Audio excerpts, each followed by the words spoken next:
ಕಳ್ಳಿಗೆ ಗ್ರಾಮದ ದೇವಂದಬೆಟ್ಟು ಶ್ರೀ ಲಕ್ಷ್ಮೀ ವಿಷ್ಣುಮೂರ್ತಿ ದೇವಸ್ಥಾನದ ಅಷ್ಟಬಂಧ ಬ್ರಹ್ಮಕಲಾಭಿಷೇಕ ಮತ್ತು ವಾರ್ಷಿಕ ಜಾತ್ರಾ ಮಹೋತ್ಸವದ ಪ್ರಯುಕ್ತ ವಿಜೃಂಭಣೆಯ ಹೊರೆಕಾಣಿಕೆ ಮೆರವಣಿಗೆ ಮಂಗಳವಾರ ಮಧ್ಯಾಹ್ನ ಬಿಸಿ ರೋಡಿನಲ್ಲಿ ನಡೆಯಿತು.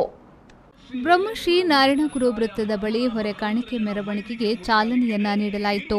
ಭಜನೆ, ಗೊಂಬೆ ಕುಣಿತ, ಬಣ್ಣದ ಕೊಡೆಗಳು, ಕಲಶ ಹೊತ್ತ ಮಹಿಳೆಯರ ತಂಡ ಮೆರವಣಿಗೆಗೆ ವಿಶೇಷ ಮೆರುಗು ನೀಡಿದ್ರು.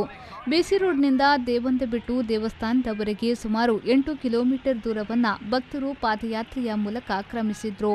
3,000ಕ್ಕಿಂತಲೂ ಅಧಿಕ ಮಂದಿ ಮೆರವಣಿಗೆಯಲ್ಲಿ ಪಾಲ್ಗೊಂಡು ಅದ್ದೂರಿಯ ಮೆರವಣಿಗೆಗೆ ಸಾಕ್ಷಿಯಾದರು. ಗೋಶಾಲೆಯ ಉದ್ಘಾಟನೆ ಹಾಗೂ ಗೋಪೂಜೆಯ ಹಿನ್ನೆಲೆಯಲ್ಲಿ ದನ ಹಾಗೂ ಕರುವನ್ನ ಮೆರವಣಿಗೆಯಲ್ಲಿ ದೇವಸ್ಥಾನಕ್ಕೆ ಕರೆತರಲಾಯಿತು.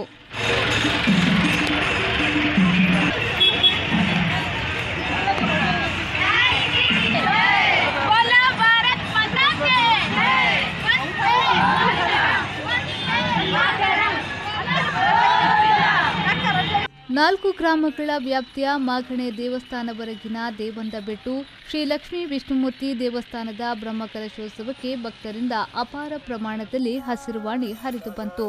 ಪುರುಷರು ಬಿಳಿ ವಸ್ತ್ರ, ಕೇಸರಿ ಶಾಲು ಹಾಗೂ ಮಹಿಳೆಯರು ಸೀರೆ ಹಾಗೂ ಕೇಸರಿ ಶಾಲಿನೊಂದಿಗೆ ಮೆರವಣಿಗೆಯಲ್ಲಿ ಕಂಗೊಳಿಸಿದ್ರು. ಈ ಸಂದರ್ಭದಲ್ಲಿ ಜಿಲ್ಲಾ ಧಾರ್ಮಿಕ ಪರಿಷತ್ನ ಸದಸ್ಯ ಪೊಳಲಿ ಗಿರಿಪ್ರಕಾಶ್ ತಂತ್ರಿ, ದೇವಸ್ಥಾನದ ವ್ಯವಸ್ಥಾಪನಾ ಸಮಿತಿ ಅಧ್ಯಕ್ಷ ಕೆ ರಮೇಶ್ ಉಪಾಧ್ಯಾಯ ನೆತ್ತರಕೆರೆ, ಪ್ರಧಾನ ಕಾರ್ಯದರ್ಶಿ ದಾಮೋದರ್ ನೆತ್ತರಕೆರೆ, ಮಾಜಿ ಸಚಿವ ಬಿ ರಮಾನಾಥ್ ರೈ, ಬ್ರಹ್ಮಕಲಶೋತ್ಸವ ಸಮಿತಿಯ ಅಧ್ಯಕ್ಷ ಸದಾನಂದ ಶೆಟ್ಟಿ, ಗೌರವಾಧ್ಯಕ್ಷ ನವೀನ್ ಚಂದ್ರ ಶೆಟ್ಟಿ ಮುಂಟಾಜಿಗುತ್ತು, ಪ್ರಧಾನ ಕಾರ್ಯದರ್ಶಿ ಗಣೇಶ್ ಸುವರ್ಣ ತುಂಬೆ, ಸಂಚಾಲಕ ತಾರನಾಥ್ ಕೊಟ್ಟಾರಿ, ಕೋಶಾಧಿಕಾರಿ ಕವಿರಾಜ್ ಚಂದ್ರಿಗೆ, ಬೂಡಾಧ್ಯಕ್ಷ ದೇವದಾಸ್ ಶೆಟ್ಟಿ, ಬ್ರಹ್ಮಕಲಶೋತ್ಸವ ಸಮಿತಿಯ ಉಪಾಧ್ಯಕ್ಷರಾದ ರಾಮಕೃಷ್ಣ ಆಳ್ವ ಪನ್ನೋಡಿ, ಸೋಮಪ್ಪ ಕೋಟ್ಯಾನ್ ಸೇರಿದಂತೆ ವಿವಿಧ ಸಮಿತಿಯ ಸಂಚಾಲಕರು, ಪದಾಧಿಕಾರಿಗಳು ಮೆರವಣಿಗೆಯಲ್ಲಿ ಪಾಲ್ಗೊಂಡರು. ಬ್ರಹ್ಮಶ್ರೀ ನಾರಾಯಣಗುರು ವೃತ್ತ ಹಸಿರುವಾಣಿ.